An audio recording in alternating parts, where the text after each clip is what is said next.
Funding for the Gone Fission Nuclear Report is provided by the Energy Communities Alliance. Welcome to the Gone Fission Nuclear Report, your one-stop source for all the latest news from the Department of Energy's Environmental Management Program.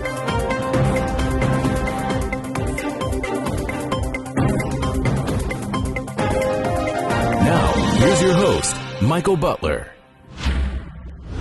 Hello, and welcome to the Gone Fission Nuclear Report. Today is Monday, September 23rd, 2024. We're covering all the news from the Department of Energy's Environmental Management Program across the country. And we thank our friends at the Energy Communities Alliance for being presenting sponsor for today's episode. ECA, Local Concerns, National Impact. If you haven't subscribed to the Gone Fission Nuclear Report, we invite you to do that now. We're just back from the 10th Annual National Cleanup Workshop in Washington, D.C. The meeting drew its largest audience ever, with more than 850 government officials, industry executives, elected officials, community leaders, regulators, and others in attendance from around the country.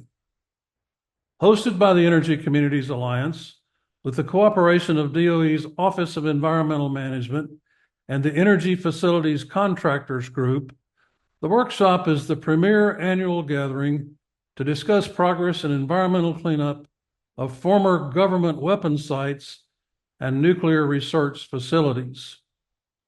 The event marked its 10th anniversary this year. It is also the 35th anniversary of the creation of the Office of Environmental Management in 1989. Meeting sessions reviewed the significant progress being made in DOE's environmental cleanup program.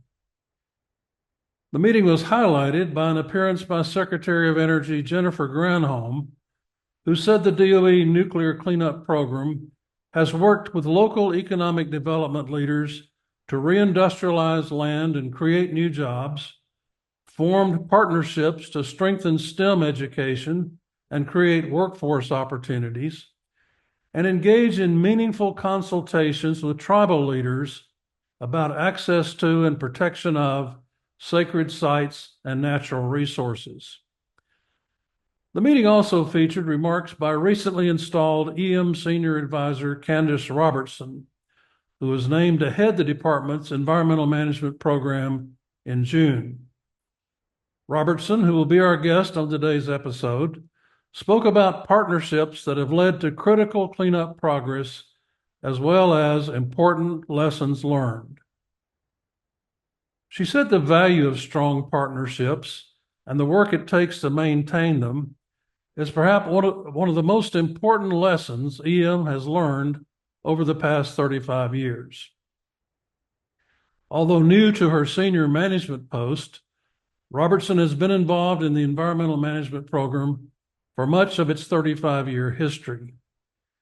She also has relevant experience as a chief of staff at the Nuclear Regulatory Commission and as an elected member of the County Commission in Nye County, Nevada. Following her speech, I had the opportunity to sit down with Robertson to take a closer look at her thoughts about where the environmental cleanup program stands today and the challenges that lie ahead.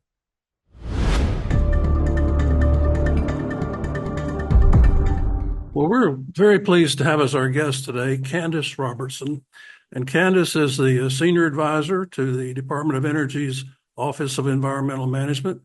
She's known as EM-1, is in charge of the program nationwide. And Candice, we're glad to have you here today. Thank you. It's a pleasure to be here. I love your podcast. Oh, well, thank you. We're glad to have you as our guest today. We're at the National Cleanup Workshop in Washington this week. And one of the things that's happening here is we're observing the 35th anniversary of the Office of Environmental Management, which started in 1989. And you're relatively new to your leadership position since June of this year, but your history with EM goes back a lot farther than that. So I'm wondering if you can talk to us a minute about Based on your years of experience and exposure with the program and now the position you have in charge of the program, what is your assessment of the environmental cleanup program on a national basis? I don't think that the environmental management program has ever been better positioned for success. We are now realizing all of the amazing investments that have gone in throughout the years, both in terms of funding as well as strategy. Obviously, EM has already made a lot of accomplishments, but now we are in our most difficult sites and we're still forging ahead. We've got record budgets thanks to strong support from bipartisan support across administrations and certainly in Congress. We have a clear plan of action at our sites. We've had steady career leadership under Ike White for the last 5 years, and I hope to provide steady career leadership moving forward for as long as leadership would like me in the role. And we have such an excellent workforce and both feds and contractors that are doing this high hazard work in a safe and efficient manner day in and day out. So I would say the environmental management program's probably never been better. Well, in the brief time you've been in your current job, as you look across the complex, what are some of your priorities for cleanup? What do you see as maybe the areas where most of the effort needs to be spent, or things that are of concern to you? I think it all starts with the people of EM, which I tend to think of more broadly, but certainly it starts with our workforce. We have amazing, dedicated, world-class workforce, some of whom have been with the program since it began. And we're having to make sure that we are bringing on top talent in addition to the top talent we already have, making sure that we have effective knowledge transfer so that the cleanup mission can continue successfully into the future. And we're really fortunate that our contractors and Energy Communities Alliance and others are really working with us hand in hand to try to shape the workforce of the future. Beyond the workforce, of course, the communities matter greatly to us. They supported this nation's national security and energy missions for decades, and now we're restoring those lands to turn back over for either economic development or for our tribes or pueblos who have such deep connection to our land to be able to make sure that they're able to access their sacred sites and do hunting and gathering and other activities that matter for their way of life. And of course, beyond that, Congress, they enable all of our work by giving us these robust budgets as well as providing effective oversight. So I think for me, the main priority is always making sure that the people of EM are getting the support that they need, are getting the resources that they need, and that we're hearing their perspectives. And that includes hearing perspectives from people who disagree. Nobody disagrees with cleanup. That's one of the things we love about this program. Everybody wants cleanup, but exactly what we're doing or how we're doing it, there can be points of disagreement. And so, we are actively trying to make sure that anybody who has a viewpoint on this feels heard, and that we can benefit from the variety of perspectives. Well, you mentioned the Energy Communities Alliance. Your appointment was well received by industry and the communities around DOE sites, and there's a good reason for that, I know. But ECA, when they put out a statement when you were appointed, I'll read this. They said that DOE is appointing someone with years of experience in the program, both working on specific projects and running programs from a senior level. Candice has worked closely with the local, state, and tribal governments, the unions, the workforce at the sites, the contractors, the citizens advisory boards, all of the regulators, universities, citizen activists, and others. She will bring a wealth of knowledge to the program. That's high praise. And I'm just wondering how you feel your career experience helps you in carrying out the EM Senior Advisor mission. Well, that is high praise, and I certainly hope I live up to it. I have been involved in radioactive waste management issues for about 20 years, starting as a local elected official, actually sitting on the board of Energy Communities Alliance at one point, and then transitioning over to the Department of Energy, where I've been fortunate enough to hold a variety of positions, both operational, policy, and communications across EM and really across the department, having worked for 3 different deputy secretaries across 3 different presidential administrations, serving as the Chief Human Capital Officer and even working at the Nuclear Regulatory Commission. So I think all of that experience has enabled me to view problems from a variety of perspectives, has enabled me to have a broad network of people who we can actually bring to bear to solve these challenges. And hopefully I've been able to establish trust with them as well, because what we need most of all is for all of the really smart people involved in our program to feel free to raise issues, to feel free to introduce ideas. And then we need to listen to all of that and make the best decision that we can. And I think my experience has really equipped me to understand the strategy, the policy, the technical, as well as the workforce issues moving forward. Very good. Let's go to a specific site in the complex, and that's Savannah River. Mm-hmm. On October 1st, the landlord responsibilities at the Savannah River site is transferring from EM to the National Nuclear Security Administration. And this kind of reflects the increased national security role that the Savannah River site has, and the movement and progress toward end states for the cleanup program. I'm wondering what your thoughts are about this transfer, and what you would have to say, and how you would characterize the success of the Savannah River site cleanup program to date. Yes, Savannah Riverside has done a fantastic job working with regulators and communities to make sure that we have alignment on how we can move forward the cleanup out there as efficiently as possible. It's our most mature tank waste treatment mission, and they just continue to deliver progress year after year. So it's been fantastic.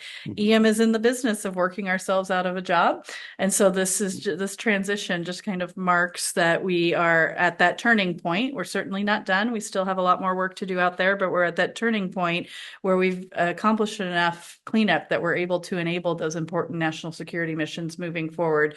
So it's really exciting. We're very focused on making sure that the workforce that's transitioning feels supported during that transition. And NSA has been a fantastic partner working through all of the details with us, and we're excited to see the future missions at the site continue to grow while we finish up our cleanup work. And finishing up the cleanup includes the tank waste work that's being done there, and it's a big challenge, but Yes. it's moving forward in a good way, progressive way. Yes, absolutely. I think to date we've got 17 million pounds of glass poured from the Defense Waste Processing Facility. We're nearing 10 million gallons of waste treated through the Salt Waste Processing Facility, and I think we were at like 58 million gallons of salt stone disposal waste treated. So we've made significant progress there. Very good. You mentioned your experience as an elected official. I'm going to talk to you about that for just a minute. You're a former member of the Nye County Commission in Nevada. And based on that experience as a community leader, you've had a chance to see the cleanup program from different sides and dimensions that few people have had that kind of perspective.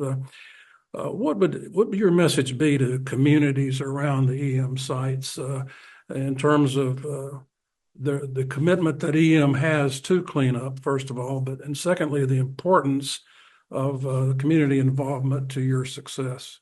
Yeah, great question. I mean, we definitely appreciate and encourage continued community engagement in our program.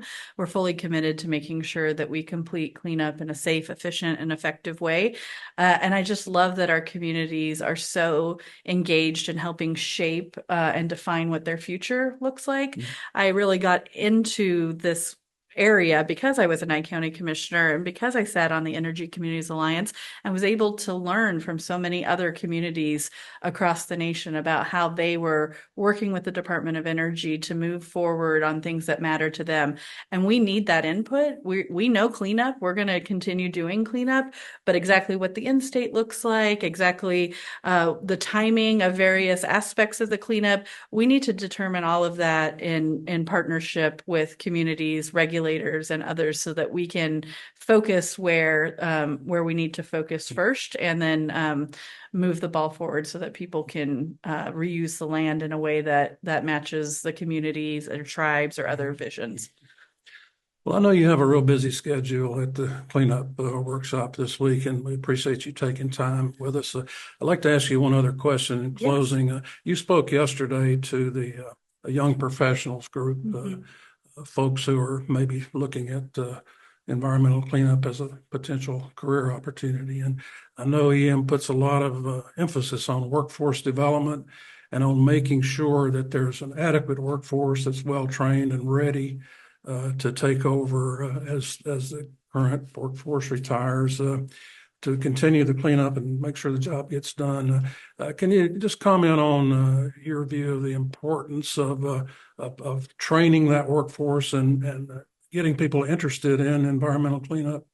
Yeah, environmental cleanup is something, as you know, that's going to be it's always with us. We're always going to need to continue to clean up the environment, and EM is fortunate to be, I would say, the premier environmental cleanup program in the world. And so it's really an exciting place to come and work, and it creates opportunities globally for folks who want to learn this trade. So yes, I think it's so important that we continue to invest in the next generation. Our own mission alone has many decades to go. We've been at it, as you noted, for 35 years, and we've got at least that long left. And so making sure that we have the right talent on board, making sure that they receive both, of course, the academic training when necessary, but also on the job training, apprenticeships, internships, mentoring, and everything else that goes with assuring that we have effective knowledge transfer, while also encouraging new ideas and making sure that we don't get overly stuck in our ways, but we continue to innovate and we continue to focus on improving where we can. And I think it's just the best place to work. And I hope anyone listening to this who's interested will check us out. Well, thank you very much. Thanks for joining us today. And we really appreciate you being here, and wish you all the best as you go forward leading this program. Thank you very much. I appreciate it. Funding for the Gone Fission Nuclear Report is provided by the Energy Communities Alliance.